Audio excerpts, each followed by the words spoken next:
Welcome back मेरे प्यारे subscribers. आज हम इस वीडियो में रूल नंबर 5 को डिस्कस करेंगे।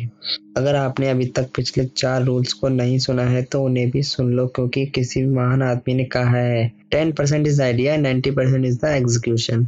ट्रेडिंग में जैसा आप सोचते हैं वैसा ही आप करते हैं। स्टॉक मार्केट में साइकोलॉजी बहुत मैटर करती है। इस सीरीज में स्टीव बंस द्वारा लिखी 39 the world's most powerful stock market rules की हिंदी ऑडियो बुक को डिस्कस कर रहे हैं। तो ज़्यादा समय ज़ाया ना करते हुए हम रूल नंबर 5 को शुरू करते हैं। रूल नंबर 5 है start with the weekly price chart to establish the long term trend and then work down through the daily and hourly charts to trade in the direction of the trend. The odds are better if you are trading in the direction of the long term trend। इस rule में Steve बंस ने बताया है कि जब आप long term trend की पहचान करना चाहते हैं तब आप वीकली चार्ट से शुरू करें और फिर उस ट्रेड की डायरेक्शन में ट्रेड करने के लिए डेली और आवरली चार्ट को यूज़ करें। यदि आप लॉन्ग टर्म ट्रेंड की डायरेक्शन में ट्रेड कर रहे हैं तो संभावना बेहतर है कि आप विजयी होंगे। यानी कि यहाँ पर स्टीव बंस कहना चाह रहे हैं कि अगर आप लॉन्ग टर्म ट्रेंड की दिशा में काम करेंगे तो आपकी जीत की संभावनाएं बढ़ जाएंगी। स्टॉक, कमोडिटी या यहाँ तक कि एक पूरे एसेट क्लास के ट्रेंड लॉन्ग टर्म ट्रेंड के एक्यूमुलेशन या डिस्ट्रीब्यूशन के आधार पर बनाए जाते हैं। उस समय के दौरान एक एसेट अर्थात कोई संपत्ति होल्ड हो रही है, खरीदार खरीद कर रहे हैं और उसको होल्ड कर रहे हैं और मार्केट में सेलिंग के प्रेशर को हटा रहे हैं। चार्ट पर higher high and higher low के फॉर्मेशन इस बात की पुष्टि कर रहे हैं।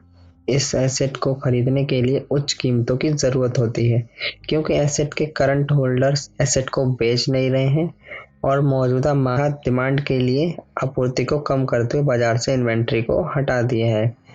आगे स्टीव बंस लिखते हैं कि म्यूचुअल फंड समय के साथ एक स्टॉक को होल्ड करते हैं क्योंकि वे इसे एक प्रमुख होल्डिंग के रूप में स्टैब्लिश करना चाहते हैं। बड़े मनी मैनेजर एक बार में एक स्टॉक के लाखों शेयर नहीं खरीद सकते। इसकी बजाय वे चरणों में खरीदारी करते हैं ताकि वे कीमतों को तेजी से ना बढ़ाएं और फिर इसे एक्यूमुलेट करना बहुत महंगा हो जाए। वे कीमतों में गिरावट का इस्तेमाल अपनी होल्डिंग्स को बढ़ाने के लिए करेंगे। अब ट्रेंड में ग्रोथ स्टॉक्स के लिए 50 डे SMA की लेवल की तरह प्रयोग करते हैं। प्रमुख मूविंग एवरेज पर शेयर्स के लिए अधिकांश मनी मैनेजर्स द्वारा 50 डे SMA के पुल बैक पर खरीदकर अपनी लॉन्ग टर्म होल्डिंग्स को बढ़ाने का काम करते हैं। आगे स्टीव बंस ने लिखा है कि एक्यूमुलेशन तब होता है जब एसेट को लॉन्ग टर्म या निवेश के रूप में खरीदा जाता है और higher high and higher low द्वारा लॉन्ग टर्म ट्रेंड बनाते हैं। एक्यूमुलेशन के दौरान मार्केट को शॉर्ट अर्थात सेल करना कठिन होता है, क्योंकि पुल बैक बहुत छोटे छोटे होते हैं और बायर्स किसी भी पुल बैक में बाय करने का इंतजार कर रहे होते हैं। आगे स्टीव बंस लिखते हैं कि मार्केट में कैपिटल के फ्लो के साथ चलना आसान होता है, बजाय उसके साथ संघर्ष करने में। यानी कि जिस डायरेक्शन में आपकी कैपिटल फ्लो हो रही है उस डायरेक्शन में जाना आसान होता है, ना कि उसके साथ संघर्ष करके उसकी विपरीत दिशा में जाना। आगे इन्होंने लिखा है कि शुरुआती चरण में अर्थात जब आप नए होते हैं तब शॉर्ट साइड अर्थात सेल करना और रिवर्सल पर दांव लगाना आपके लिए कठिन होता है। बाजार में वितरण अर्थात डिस्ट्रीब्यूशन एक्यूमुलेशन के विपरीत होता है। यही कारण है जो लॉन्ग टर्म डाउन ट्रेंड का कारण बनती है, जिससे एसेट्स के होल्डर्स बाहर निकलना चाहते हैं। बड़े मनी मैनेजर्स और निवेशक अपनी होल्डिंग्स को धीरे धीरे बेचना शुरू कर देते हैं ताकि वे स्टॉक की कीमतों को तेजी से ना गिराएं। डिस्ट्रीब्यूशन के समय मार्केट या किसी स्टॉक में कीमत लगातार लोअर हाइस एंड लोअर लोस बनाती हैं, क्योंकि विक्रेता खरीदारों को कमजोर करते हैं और कीमतों को कम करते रहते हैं। जैसे ही प्रमुख सपोर्ट लेवल टूटते हैं और स्टॉप लॉस ट्रिगर होते हैं, जिससे कि अधिक सेलिंग होने लगती है और स्टॉक की कीमतें भी कम हो जाती हैं।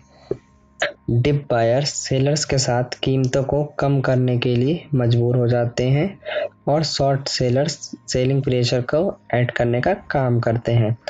डाउन ट्रेंड मार्केट अब ट्रेंडिंग मार्केट की तुलना में अधिक वोलेटाइल होती है, क्योंकि शॉर्ट कवरिंग रैलियां ओवरसोल्ड लेवल्स पर होती हैं और डिप बायर्स बॉटम को कैच करने के लिए वापस जरूर आते हैं। आगे इन्होंने लिखा है कि डिस्ट्रीब्यूशन के तहत बाजार में रैलियों के रूप में सेलिंग देखने को मिलती है और तभी डाउन ट्रेंड शुरू हो जाता है।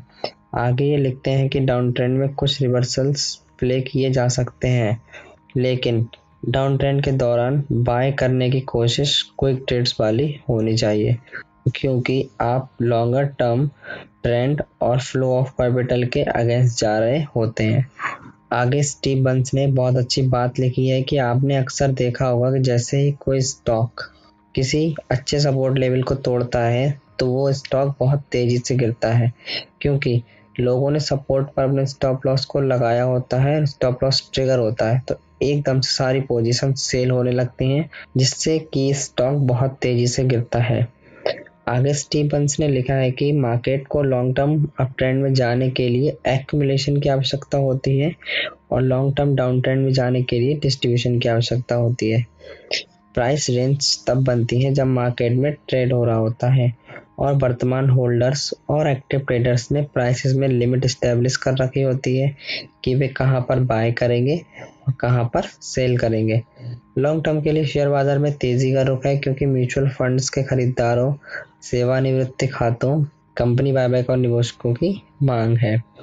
आगे इन्होंने लिखा है कि आप जिस भी मार्केट में ट्रेड करते हैं, आपको उन संकेतों की तलाश करनी चाहिए जो यह बताएं कि यहाँ पर एक्यूमुलेशन हो रहा है या यहाँ पर डिस्ट्रीब्यूशन हो रहा है, या केवल सक्रिय रूप से अधिकांश प्रतिभागियों द्वारा ट्रेड किए जा रहे हैं। प्राइस एक्शन के रियलिटी का विरोध करने की बजाय आप अपनी पसंद के बाजार में फ्लो ऑफ कैपिटल की दिशा में ट्रेड करने की आदत बनाएं। इसी के साथ हमारा रूल नंबर 5 कंप्लीट होता है। आपको इस रूल में कौन सी लाइन सबसे ज्यादा प्रभावशाली लगी जिसे आप अपनी नोटबुक में लिखना जरूर पसंद करेंगे? आप इन सारे रूल्स को एक नोटबुक में जरूर लिखें, ये आपके ट्रेडिंग में बहुत हेल्प करेंगे। इसी के साथ आपसे विदा लेते हैं, मिलते हैं नेक्स्ट वीडियो में। राम राम, सलाम, सत श्री अकाल।